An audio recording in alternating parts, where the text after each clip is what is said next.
Nova Slovenija, krščanski demokrati smo že pol leta pripravljali naš program in sedaj je čas, da ta program tudi dokončamo, predstavimo in ker bodo volitve tudi kmalu, bomo tudi s tem programom odšli na volitve. Pol leta so naši strokovni odbori pripravljali vsak teden konference, srečanja s strokovnjaki, kjer so se pogovarjali o naših odgovorih za prihodnost in iskali odgovore za različna področja. Danes vam predstavljamo program, ki ga je včeraj potrdil Svet Nove Slovenije.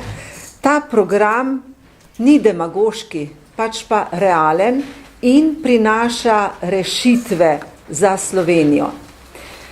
Nastal je torej obsežen program, ki ponuja rešitve za slovenske probleme.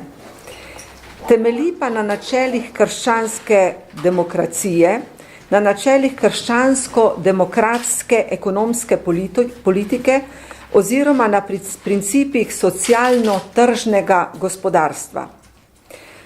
Za krščansko demokracijo je značilno, da v ospredje postavlja človeka, posameznika, ki je svoboden, ustvarjalen, deloven posameznik, ki uresničuje svoje potrebe z ustvarjalnim delom. Država pa mu pri tem zagotavlja pogoje za to, da lahko dela in ustvarja in zadovoljuje svoje potrebe, potrebe svoje družine. Več kot bo uspešnih državljanov, podjetnikov, posameznikov, bolj bo uspešno gospodarstvo in bolj uspešna bo tudi Slovenija. Naš program pa je tudi socialno naravnan, kajti posamezniki, ki pač se znajdejo v okoliščinah, ko ne morejo sami zadostno zadovoljevati svojih potreb, za take pa mora poskrbeti država, je dolžna za to poskrbeti. No, naj na kratko predstavim naš program. Tukaj imate tudi naslovno stran našega programa, ki je ta grafičen prikaz nam bo lažje pomagal razumeti temeljne usmeritve našega programa. In sicer, kot sem rekla, krščanska demokracija temelji na človeku, ustvarjalnem posamezniku, na pravični družbi, svobodi in varnosti.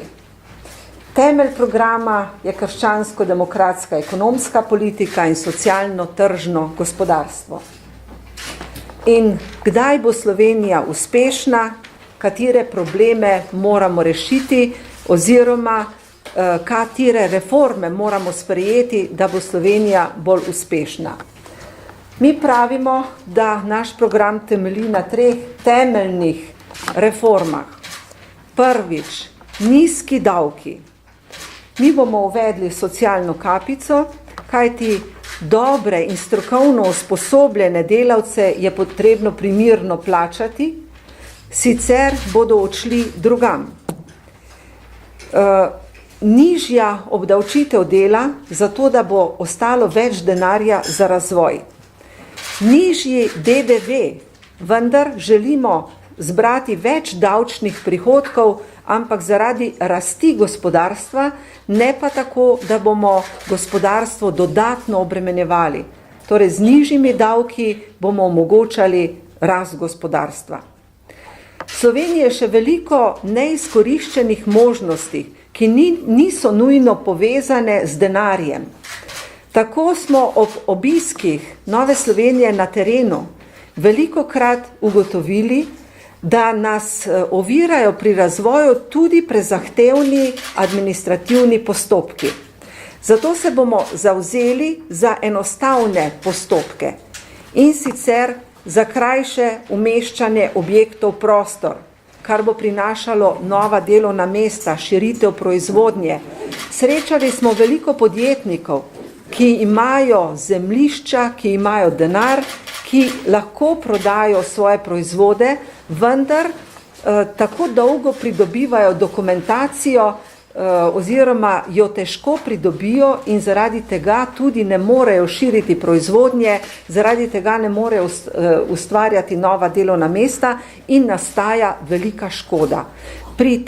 Pri naših rešitvah so sodelovali strokovnjaki in pa tudi torej strokovnjaki in praktiki, tisti, ki dejansko se vsakodnevno ukvarjajo, soočajo s temi problemi, zato poznajo tudi ustrezne rešitve. Želimo, da bo tudi hitrejše in učinkovitejše črpanje evropskih sredstev. Vemo, da imamo tukaj v Sloveniji zaostanke, da naše službe niso dovolj učinkovite in država ne daje na razpolago dovolj sredstev, ki jih pač mora prispevati država, da bi lahko uspešno koristili vsa razpoložljiva evropska sredstva. In pa želimo tudi poenostavitev postopkov javnega naročanja, kjer bo v ospredju gospodarnost in ne zgolj cena. Saj veste, da se s to ceno lahko manipulira, potem se dodajo aneksi in tako naprej.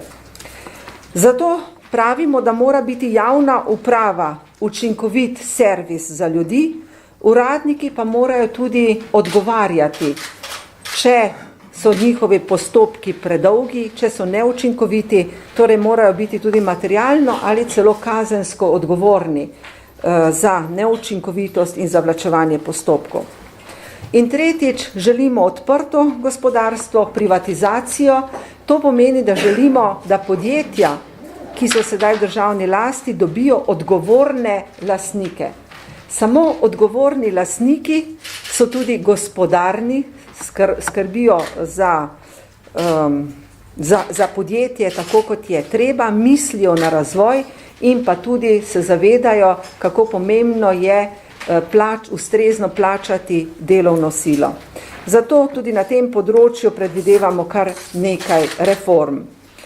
Želimo, da se tudi poveča plačilna disciplina, kajti delujoč pravni sistem zagotavlja stabilnost delovanja trga, večje zaupanje za nove vlagatelje in tudi pravičnejšo službo.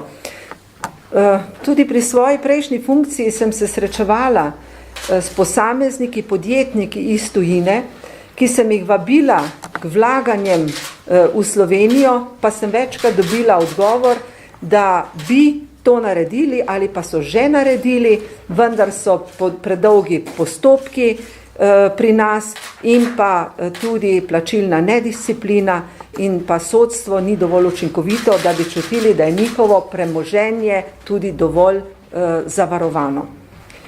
No, k temu programu, torej ta prva stran je nazoren prikaz vseh bistvenih načel našega programa. Potem vmes so analize, podrobnosti programa bo predstavil koordinator in glavni soustvarjalec tega programa, vodja poslanske skupine Matej Tonin. Na koncu je pa še pridan akcijski načrt za 2004 do 2008, ki prinaša naše konkretne rešitve in konkretne ukrepe. Potem so priloga še programske izjave, ki se bodo še dopolnjevale. Sedaj je nekaj že pripravljeno, nekaj se še pripravlja v okviru strokovnih odborov, tako da bomo te programske izjave še dodali. Še enkrat ponavljam, Slovenija ima še veliko neizkoriščenih možnosti in priložnosti. Državno blagajno lahko hitreje napolnimo z dobrimi in učinkovitimi ukrepi, kot pa z višjimi davki. Zato si bomo mi prizadevali, da bomo lahko te ukrepe uresničili, ker smo prepričani, da je to dobro za razvoj Slovenije, dobro za uspešno Slovenijo.